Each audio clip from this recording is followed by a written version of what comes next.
Olá, graça e paz, meus amados irmãos, Pastor Leonardo Chagas, sempre compromissado com um novo pacto de melhores e superiores promessas. É uma alegria muito grande estar aqui para poder compartilhar com vocês esses vídeos aulas sobre teologia da graça de Deus, história do cristianismo e muito mais. Já gostaria que você, por favor, compartilhasse esse vídeo. É muito importante você compartilhar o vídeo. Isso é fundamental para o crescimento do canal. Também se inscrevesse. É muito importante também você se inscrever para que o canal também possa dar aquele boom, aquele up, ele possa crescer cada vez mais. Compartilhar, se inscrevesse e ativasse também o sininho para você receber sempre vídeos novos que eu estou produzindo aqui no meu estúdio, no meu local de reflexão, meu local que eu tenho de internalizar a palavra de Deus, internalizar o conhecimento. E hoje eu gostaria de falar de um assunto também importante dentro da história do cristianismo, as heresias do cristianismo do primeiro século até o quarto século. É muito importante você aprender isso, porque isso faz parte da história da igreja, faz parte do cristianismo. Não adianta eu ter o conhecimento da Bíblia se eu não conheço o contexto histórico daquela época. Esse é o intuito do canal, de trazer para você história do cristianismo e conteúdo da graça de Deus, conteúdos da última reforma protestante, também promulgada pelo nosso apóstolo, bispo primaz Miguel Ângelo. E eu gostaria de falar sobre essas heresias do cristianismo, já começando com uma passagem de Paulo, em 2 de Coríntios, capítulo 10. Gostaria que você acompanhasse junto comigo, 2 de Coríntios, capítulo 10, versículo 5. Paulo fala sobre o combate às heresias. Olha que interessante. 2 de Coríntios 10, 5 diz assim: e toda altivez que se levante contra o conhecimento de Deus, e levando cativo todo pensamento à obediência de Cristo. Olha que interessante. Paulo defende a sua autoridade apostólica. O apóstolo São Paulo já disse isso à igreja de Corinto, sobre defender o cristianismo. Ele defende a sua autoridade apostólica e também defende aqui, ele diz que toda altivez que se levante contra o conhecimento do Senhor. Quando o cristianismo foi sendo produzido, foi crescendo na era da igreja pós-apostólica, quando eu falo a igreja pós-apostólica, é a igreja após a morte dos apóstolos. O último apóstolo que faleceu foi João, aproximadamente no ano 95, 96, até o ano 100 depois de Cristo, foi produzido o livro do Apocalipse. E nesse período começa a igreja pós-apostólica, que aqui no canal tem um vídeo. Se você não viu ainda, aqui no canal vídeo da igreja pós-apostólica, você pode acessar. E o interessante, meus irmãos, é que neste período, até o século IV, eu falo do segundo século até o século IV, a igreja estatal, a igreja universal foi sendo criada pelos pais da igreja. Quando eu falo pais da igreja, foram os homens que desenvolveram a doutrina da igreja universal, da igreja católica, principalmente ali Santo Agostinho, São Tomás de Aquino, Tertuliano de Cartago e Irineu de Lyon, Inácio de Antioquia, São Basílio, Gregório de Nazianzo. Esses grandes homens produziram o conteúdo que hoje é o corpo do magistério da Igreja Católica Romana. Posteriormente, Martinho Lutero, ele contesta muito isso. E nós também contestamos. Esses pais da igreja fizeram um grande corpo teológico fundamental para a igreja, mas também, infelizmente, erraram muito.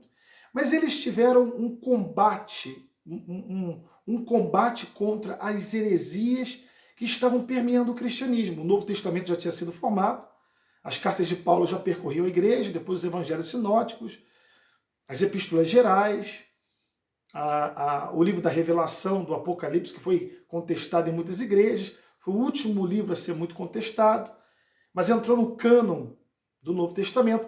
E, ao mesmo tempo, alguns livros apócrifos, livros sem inspiração divina, iam sendo feitos, mais de 100 livros apócrifos, aqueles que são ocultos, aqueles que são mentirosos. Alguns pais da igreja chamam de espúrios.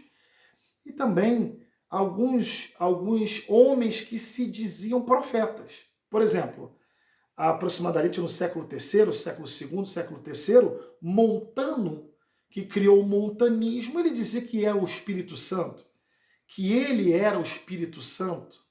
Montano, que pregou na Frígia, na África, ele começou a colocar muito judaísmo na doutrina para a igreja.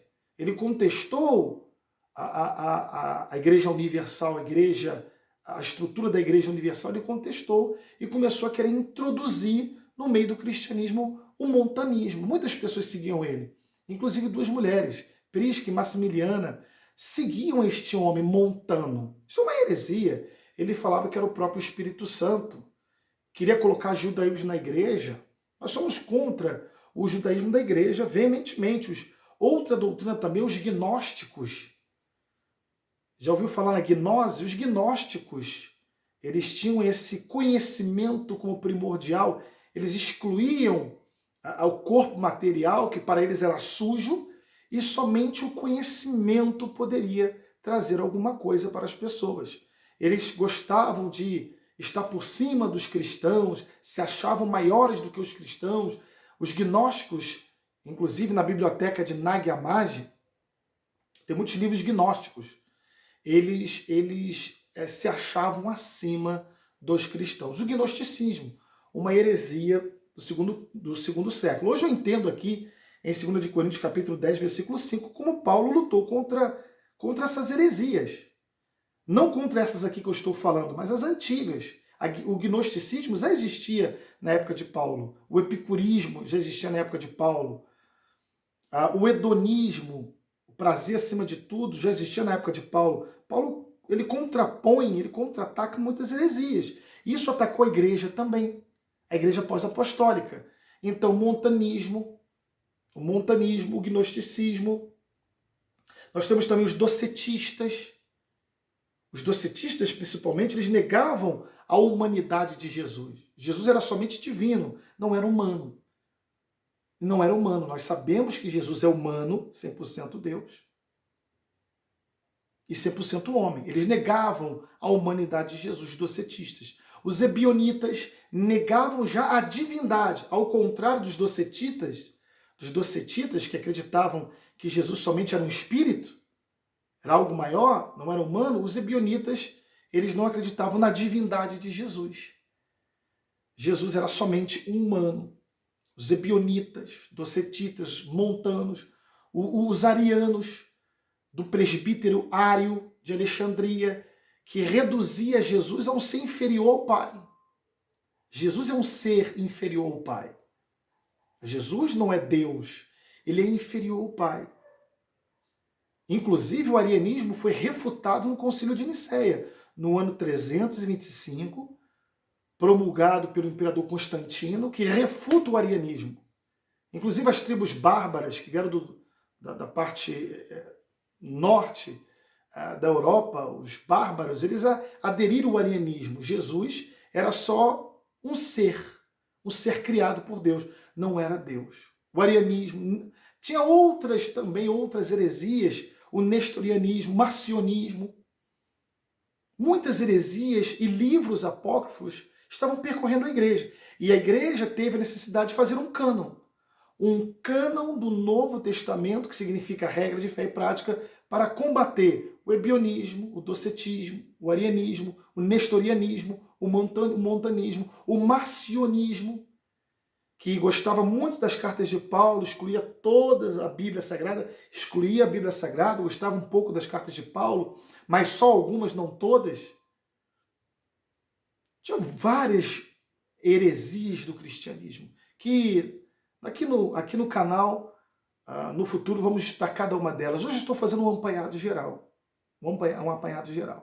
Então é muito importante você entender que nós precisamos sim estar firmados na palavra. E Paulo diz em 2 Coríntios capítulo 11, versículo 15, olha o que ele diz aqui. eu achei aqui esse texto fundamental. 2 Coríntios 11:15. Não é muito, pois, que os seus próprios ministros se transformem em ministros de justiça, e o fim deles será conforme as suas obras. Então nós temos que ser ministros de justiça e refutar qualquer tipo de heresia hoje na Igreja de Cristo. 2 Coríntios capítulo 12, versículo 1. Se é necessário que me glorie ainda, que não convém, passarei as visões e revelações do Senhor. Então, meus amados, hoje existem outras heresias. Hoje existe como montanismo,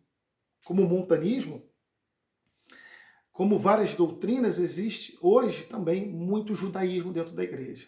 E nós, como cristãos, precisamos refutar qualquer tipo de heresia que se apresente hoje na Igreja de Cristo. Hoje estamos na pós-modernidade. A heresia hoje é a igreja preta, a igreja coach, a igreja com festas, a igreja com drink, a igreja com energético. A igreja tem tudo menos cara de igreja. Mudou alguma coisa das heresias do 2º, 3º, 4º século? Mudou somente de cara. Hoje tem muito judaísmo dentro da igreja, muita festa, muita luz preta, muito teatro, muito coach dentro da igreja e pouca palavra de Deus.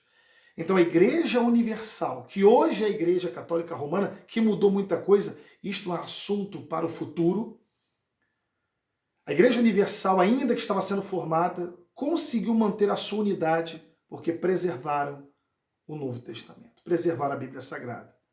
Aqueles pais da igreja que eu falei no começo, muitos erraram em muitas coisas, mas acertaram também em coisas maiores. Principalmente Santo Agostinho. Se você puder ler Santo Agostinho, eu te dou uma dica, leia Santo Agostinho. Ele fala da predestinação, ele fala de muita coisa interessante. Então, meus amados, essas foram algumas heresias da igreja pós-apostólica. Algumas heresias, tem muitas heresias que nós vamos falando aí também no nosso canal, tá bom? Obrigado pela sua participação. Não se esqueça de se inscrever no canal, compartilhar e curtir e ativar o sininho. Fique com Deus e até o próximo vídeo. Até mais!